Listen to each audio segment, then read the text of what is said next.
Hello everyone. So our next topic is about pituitary gland. ठीक है, तो pituitary gland also one of the most important gland, most important topic for your boards. ठीक है, तो वैसे ही देखेंगे जैसे सारे हार्मोन्स, सारे ग्लैंड्स अपने ने देखे थे, उसका लोकेशन, कौन से हार्मोन्स को सिक्रीट करता है, ठीक है, और उनके डिसऑर्डर्स। ठीक है, तो सबसे पहले पिट्यूटरी ग्लैंड की लोकेशन कहाँ पे होती है? तो देखो, ये वाला जो पार्ट है, ये वाला जो पार्ट होता है, ये वाले पार्ट को बोलते हो तुम हाइपोथैलेमस।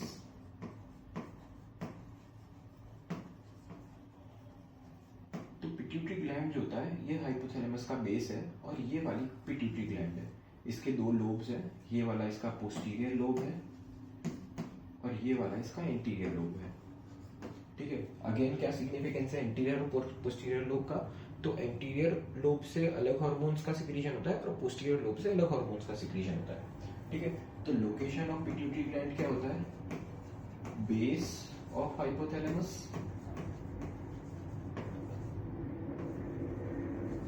ठीक है, also known as. Pituitary gland को क्या बोलते हैं? अब कोई भी हार्मोन है अपनी बॉडी में सिक्रीट हो रहा है, तो that is under the control of our brain. Obvious सी बात है, बॉडी की क्या रिक्वायरमेंट है उस हिसाब से ब्रेन जो होता है वो सिग्नल देता है कोई भी ग्लैंड को उस रिस्पॉन्स के अकॉर्डिंगली हार्मोन को सिक्रीट करने में।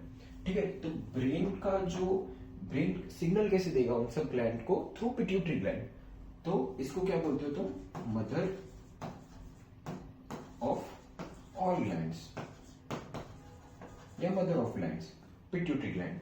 ठीक है, अब hormone secreted by anterior pituitary mainly 4 hormones होते हैं। सबसे पहला हार्मोन आता है ग्रोथ हार्मोन। ठीक है, तो ये सारे हार्मोन्स एंटीरियर लोब के हैं। एंटीरियर लोब के 4 हार्मोन्स होते हैं और पोस्टीरियर लोब के 2 हार्मोन्स होते हैं। ठीक है, तो hormone secreted by anterior lobe, सबसे पहला हार्मोन होता है ग्रोथ हार्मोन। ठीक है, ग्रोथ हार्मोन को एक और नाम होता है ग्रोथ हार्मोन का, सोमैटोट्रॉफिक हार्मोन।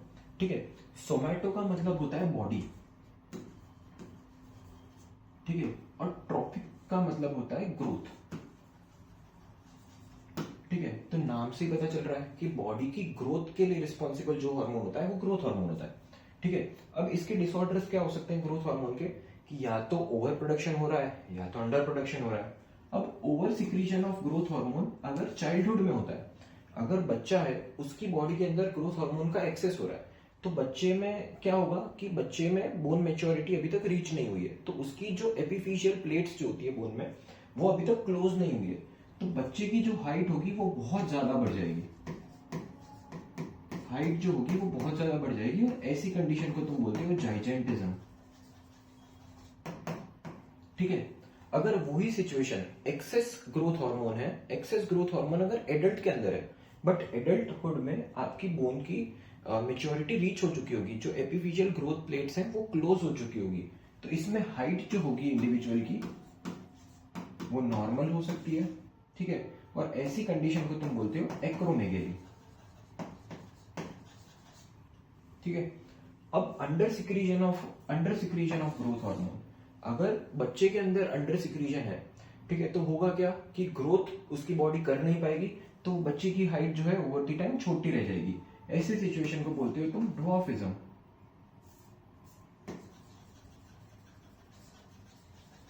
ठीक है, ऐसी सिचुएशन को तुम बोलोगे ड्वार्फिज्म।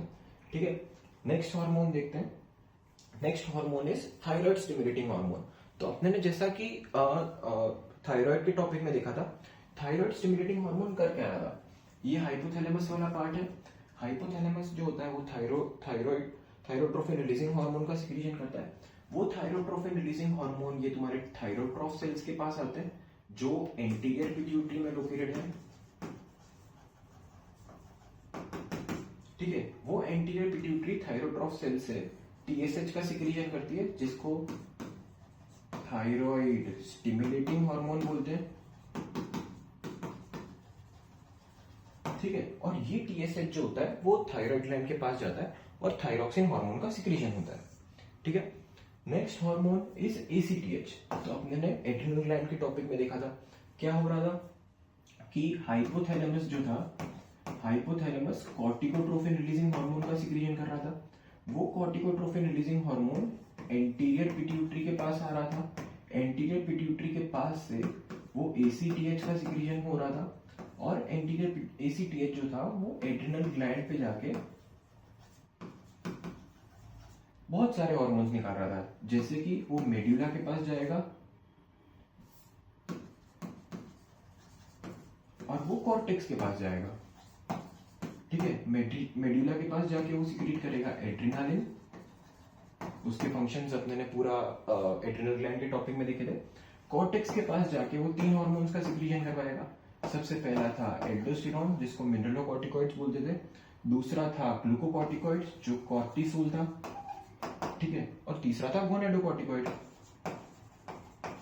ठीक है, तो ये हार्मोन्स का सिक्रीशन हो जाएगा और ये हार्मोन्स के सारे फंक्शंस अपने ने एड्रिनल ग्लैंड के टॉपिक में देख रखे। ठीक है, चौथा हार्मोन आता है गोनेडोट्रोफिक हार्मोन। अब गोनेडोट्रोफिक हार्मोन को बोलते हो तुम जीएनआरएच। ठीक है, ये मेनली 2 टाइप के हो सकते हैं। एक हो सकता है एफएसएच, जिसको फॉलिकल स्टिमुलेटिंग हार्मोन बोलते हैं, और दूसरा हो सकता है एलएच, जिसको ल्यूटिलाइजिंग हार्मोन बोल सकते हैं। ठीक है, अब ये एफएसएच का काम क्या होगा मेल्स के अंदर और फीमेल्स के अंदर? तो फीमेल्स के अंदर एफएसएच जो होता है वो फॉलिकुलर मैच्योरेशन करवाता है।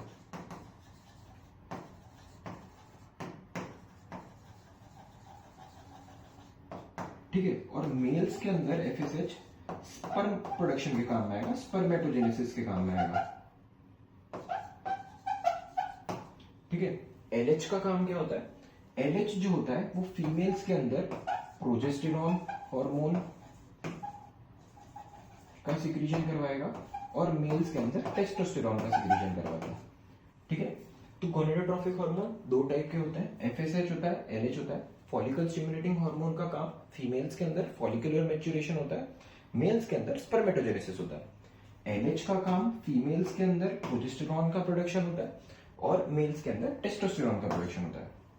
ठीक है, तो ये 4 हार्मोन्स जो हैं, growth hormone, thyroid stimulating hormone, gonadotrophic releasing hormone and adrenocorticotrophic hormone, ये 4 हार्मोन्स जो होते हैं वो एंटीरियर पिट्यूटरी सिक्रीट करता है। दूसरा आता है hormone secreted by posterior pituitary. उसके अंदर सबसे पहला हार्मोन आता है तुम्हारा एडीएच। ठीक है, ये रहा हाइपोथैलेमस। हाइपोथैलेमस से यहाँ पे इसके सुप्रावेंट्रिकुलर न्यूक्लियस होता है। ये न्यूक्लियस जो होता है वो पोस्टीरियर लोब में जाएंगे और पोस्टीरियर लोब से एडीएच और ऑक्सीटोसिन के हार्मोन सिक्रीट करता है।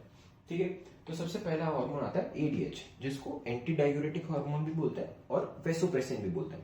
ठीक है, अब एंटी डायूरेटिक हार्मोन का मतलब क्या है ये समझने के लिए तुमको डायूरेटिक टर्म का मतलब समझना चाहिए।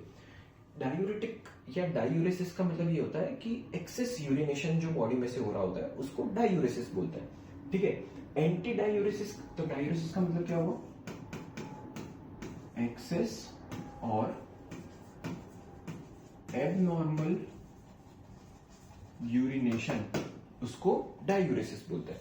ठीक है, अब एंटी डायूरेटिक हार्मोन का मतलब क्या? डायूरेसिस का अपोजिट, मतलब जो एक्सेस यूरिनेशन या एबनॉर्मल यूरिनेशन अपनी बॉडी में हो रहा होगा उसको वो स्टॉप करेगा। ठीक है, तो अब ये करता क्या है? एडीएच जो होता है वो अगर अपनी बॉडी सेम जो अपने ने एल्डोस्टेरॉन के फंक्शन में देखा था, अगर बॉडी डिहाइड्रेटेड स्टेट में है, बॉडी डिहाइड्रेटेड स्टेट में है उसका मतलब है कि उसके अंदर बॉडी में फ्लूइड्स कम है, बॉडी में मिनरल्स कम है, तो वो क्या करवाएगा? वाटर का रिटेंशन करवाएगा। कहां से? यूरिन में से। यूरिन में से वाटर का रिटेंशन करवाएगा तो यूरिन जो होगा, यूरिन आउटपुट कम हो जाएगा। ठीक है, यूरिन आउटपुट कम। ठीक है, बॉडी यूरिन आउटपुट कम हो गया क्योंकि यूरिन का सारा जो फ्लूइड था, सारा पानी था, उसने एडीएच ने खींच लिया। ठीक है, अब वो जो बॉडी का जो फ्लूइड था वो वापस से नॉर्मल आ जाएगा। बॉडी फ्लूइड अगर तुम्हारा बढ़ रहा है, बॉडी फ्लूइड बढ़ेगा तो तुम्हारा बीपी है, ब्लड प्रेशर है, वो बढ़ेगा, या तो अगर कम होगा तो वो नॉर्मल हो जाएगा, या नॉर्मल होगा तो वो बढ़ जाएगा। तो ये सब मेन काम होता है।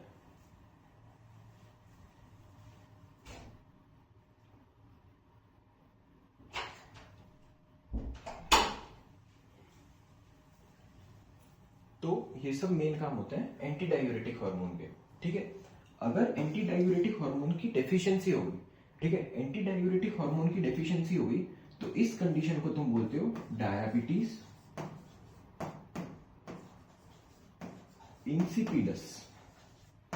ठीक है, अब ये सिचुएशन में होगा क्या कि एंटी डायूरेटिक हार्मोन बनेगा ही नहीं, ठीक है, एंटी डाययूरेटिक हार्मोन बनेगा ही नहीं तो क्या होगा, बहुत ज्यादा यूरिनेशन हो जाएगा, एक्सेस यूरिनेशन हो जाएगा।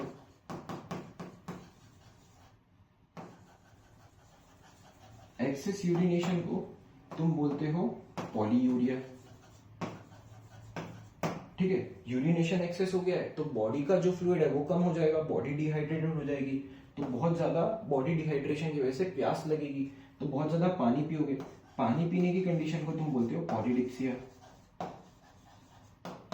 ठीक है, तो ये सब कुछ की फीचर्स होंगे डायबिटीज इंसिपिटस के।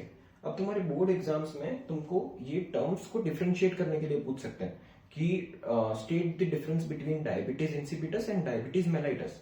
तो पता होना चाहिए कि डायबिटीज इंसिपिटस जो है वो एडीएच की डेफिशिएंसी की वजह से होता है एंड डायबिटीज मेलाइटस जो है वो इंसुलिन की डेफिशिएंसी की वजह से होता है। ठीक है, last hormone secreted by the posterior lobe, तो लास्ट हार्मोन होता है सेकंड हार्मोन ऑक्सीटोसिन। अब ऑक्सीटोसिन का फंक्शन क्या होता है कि कोई भी फीमेल जब 9 मंथ्स प्रेग्नेंट हो चुकी होती है तो उसके 9 मंथ में एक फेज आता है जिसको लेबर फेज बोलते हैं।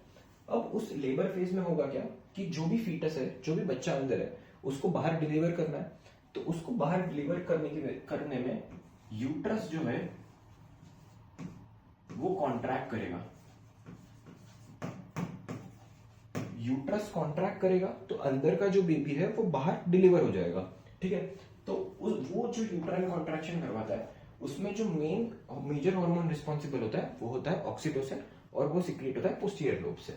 ठीक है, तो समरी देखें तो समरी में एंटीरियर लोब से 4 हार्मोन थे, पोस्टीरियर लोब से 2 हार्मोन थे। सबसे पहला हार्मोन था ग्रोथ हार्मोन, दूसरा हार्मोन था थायराइड स्टिमुलेटिंग हार्मोन।